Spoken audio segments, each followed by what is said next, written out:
Hello everyone, the Klaus here, and today guys I'm gonna review, one of my mugs. So it's of course of the same series of the 8th Warlord, and this one is the 6th one, and it's beginning to fall off already, so okay. Damn Ball Jones from 2001. So here we go. I do not have a name yet for this guy as I am reviewing this guy, but well, here you go. So the color scheme is silver and trans blue. The main idea behind this mark was to in fact make kind of a knight, so a knight with his shield, his sword, his classy armor and stuff like that. So really, not really an epic knight, but just a normal knight and stuff like that, because I have never in fact done anything like that before. So that's why I decided to choose this type of character. First of all, also you have to know that the main color scheme with this guy was silver and yellow, but I already used the yellow color, the kit orange color, on my other mark with his host and stuff like that, as you may remember. So that's why I decided to choose the trans light blue, because it will also be reminiscent to some kind of spirit which who lives in a dead armor and stuff like that. So really classic, but well, that was the main idea. And also because of this, I really wanted to cover all the light blue parts as much as I could, in fact, to really hide the kind of the spirit which navigates through the dead armor. So now for the storyline is over, we're gonna begin with the construction itself. So I'm gonna put off some parts. So for example, the wings, which we're gonna see that later. The legs also, and well, also the weapons, so the sword and shield and stuff like that.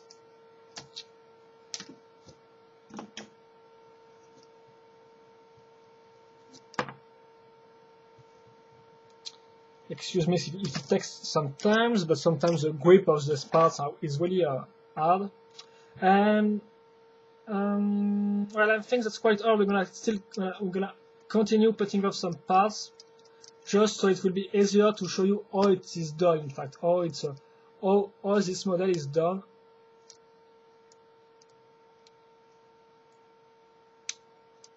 Okay, this was not supposed to fall off. This. Okay, and here we go. So, when I began the construction, I began to build a custom waist. So this means using this axle, putting 2 ball joints for the legs, and then using this part, as you can see, with 2 oars and 1 axle all on this side. Then I link this part to a normal technique beam, as you can see quite here, right there. On this technique beam, which will be useful to link Inika torso frame, so torso body, so this one with the 2 ball joints for the arm and stuff like that. And of course, I chose this one because it was quite bulky, and that was the idea behind this mod, to have a bulky armor. So that's why I chose this one and not made a custom one, which would have been hard to make, by the way. Then I decided to put this part, which is actually legs, to have a ball joint for the head, in fact. And also you can see on this side there's 2, excuse me, I'm gonna put this off.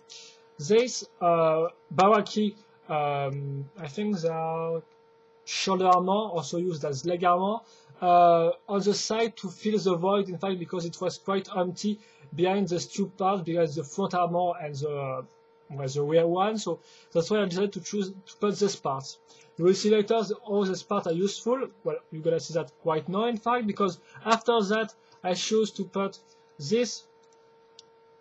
I can't put this part right now. I have first to put the skirt, because you know I like Japanese robot and stuff like that, which wears kinds of what we call skirts. So I had, of course, to put another one on this mug again. So this one is really easy made. So it's easy made. It's made with this Mataro shoulder armor. Then I put these 2 washi back because they have a nice rounded shape, and then put this part in front of them because of course there is kind of a little hole right there, and it doesn't really look that nice. So I decided to put this two Naruto and dagger, and if I want to put the legs right here like this, for example, I can easily put the part this way. So we're gonna link that like this, and then putting the front armor, which is made with a Metron body armor. So this one, because I use this one because it was, well, it looks like an armor and it's cover, well, it's cover space, I have to say, it's cover some space, so it's quite useful. Then put some Inika shoulder armor and then a Naruto and dagger. Link this to this little pinhole. Here we go. It's linked and it doesn't move, as you can clearly see. Then of course I can put this part on the side, so this means you have kind of a little interesting shape right here going on the side. And finally, putting the Robo Rider's head here on the side of this armor. And that's worked pretty perfectly, I have to say. So, yeah, so now for the arms. So yeah, I have to, first of all, I'm gonna show you the, excuse me for this, I'm gonna show you,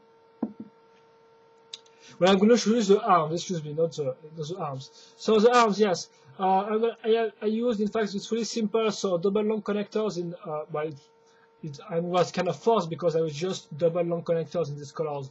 In Translite Blue, then I put on Mataro shoulder armor on this side. On this part, I put this Knight Kingdom shoulder armor because it was, it has really, of course, a more Knight feeling, of course, and it's also curved. So this goes as a shape reminder with all my curved shaped all around my my model, my smoke.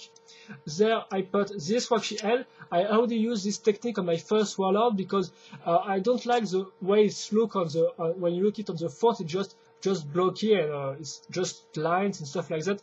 It doesn't really have any curved feeling, so that's why I put a Wakshi head on this part, and it's pretty nice again, I have to say.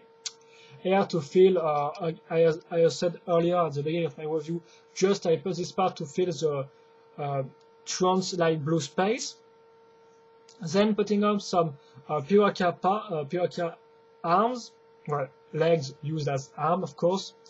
And this part just to have some bulkier arms, in fact. And that's all for the arms because they are quite the same, as you can clearly see right there. Oh, and also the back before. The back of the body is made quite simple, so with a Gaia Mystica shoulder armor because I really like this part and how it's made, and then another Mataro shoulder armor to make the back of the skirt. That's quite all. Now for the head, I think. So the head is made of course on a ball joint, on a connector, Translite Blue connectors. Then I put some Metro feet, as you can see, Metro foot right here. On it, put two Tornax launchers parts right there. Then some, of course, Robo Riders parts because I just love the shape of this part, and it's so great when it goes on the back. Putting this part was kind of I was kind of forced to take this part because it was the only one which was able to link all the parts of the head together. Then I choose this part 2 Nuva part, in fact, just to have some curved shape again, and then the Baroque eyes, the Baroque teeth used as eye, of course. Oh no, not teeth, Baroque eye, excuse me, which is also used as an eye right here. And I have to say that the first idea for the head was really to have kind of an helmet, so round one or square one, but yeah, I don't really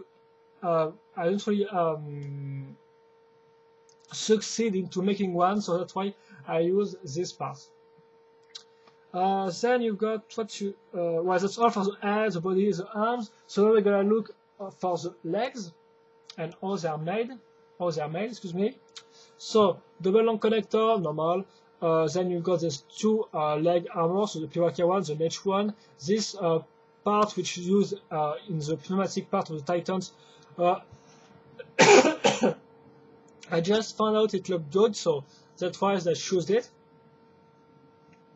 Then you have this Silica legs, and of course the connecting them leg armor used right here, so that's not all that well, but well, still it's okay.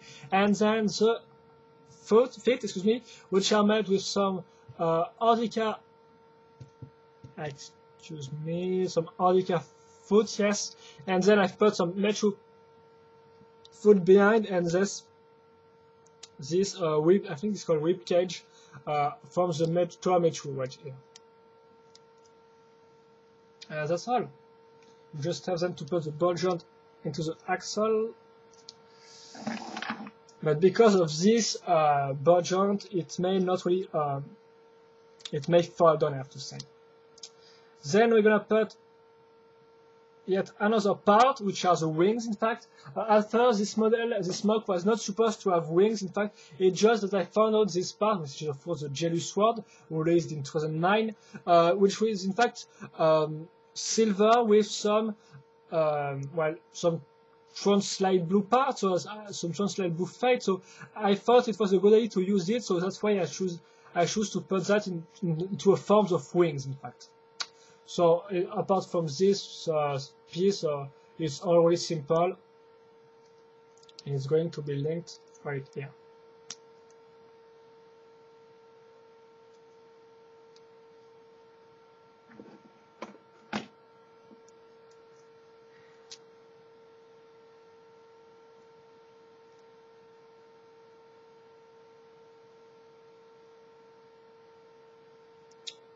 Like this.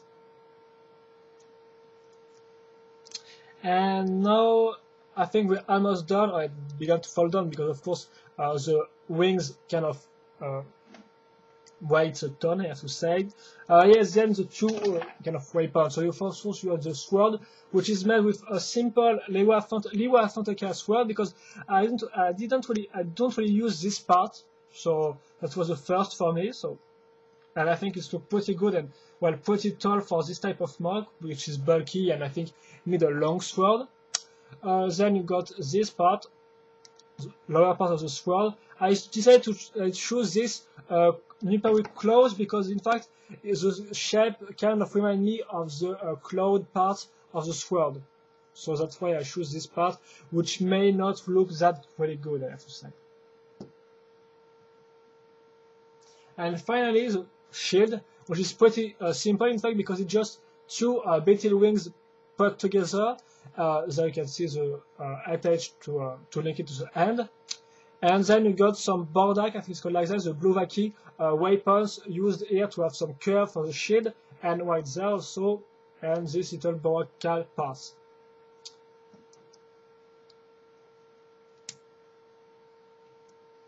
And here we go. The model is done. So I'm gonna try to make a turn around of this guy because it's quite hard with the wings, the ball joint don't really attach correctly.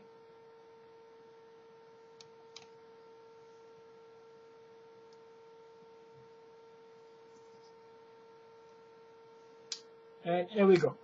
So now for the execution section. So first of all, the legs. So the legs can go, you just have to turn this part and the legs can go up to this point and then turn, it's just felt, yes. And turn more kind of like 90 degrees. This part can turn because of this little shape right here. Excuse me, which is kind of a problem because on some pose you need to put the the feet kind of higher, and you can't really do that, so it's kind of a problem.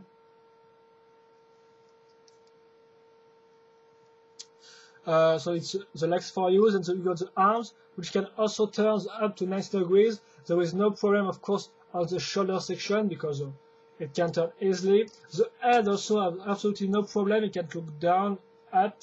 It can look can look up and down, and on the side without any problems. And the wings have like 3 ball joints, so you can do some pose. So I'm gonna try, for example, to make some pose with this guy.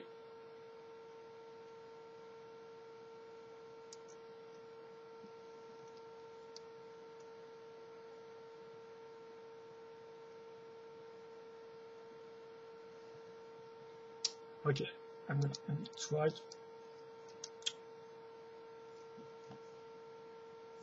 Oh, excuse me, I'm gonna just try to make some pause with this type, and in fact that will be all because I just have to sum up, and well, I don't really try to sum up on this mug because, so again, the main idea was to have some classic knight with his shield and sword, big and bulky armor and stuff like that. And here you go. It's a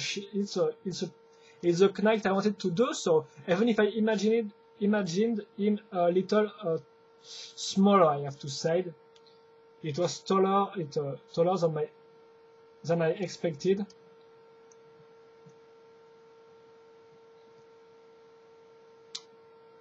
Like that. And here we go. And there you go, you still get some nice pose. So, what I have to say, so yes, it was, my main idea was to have a knight, and I've got a knight, so I'm quite happy with that. The only little drawback I have to, with this mug, in fact, are the articulation section because of the ball jump, but I think it can be solved with some 2006 ball jumps. And of course, yes, the legs right here, which kind of block, which is really a problem also, because I think it will be hard to take photos because I haven't taken any pictures of this set yet. So, well, at least as I am moving this guy. So it's well, I didn't really expect him to be simple, to be easy to pose, in fact. But apart from that, it's quite cool. And well, again, it's just about you. So if you have any comments or criticism or opinion about this mug, feel free to post a comment on my on the comment section, in fact, of this video, and I will be happy to answer it, of course. And that's all. So hope you enjoy this review, guys. Hope you enjoy the mug, and see you later for another Bionicle video reviews. Bye.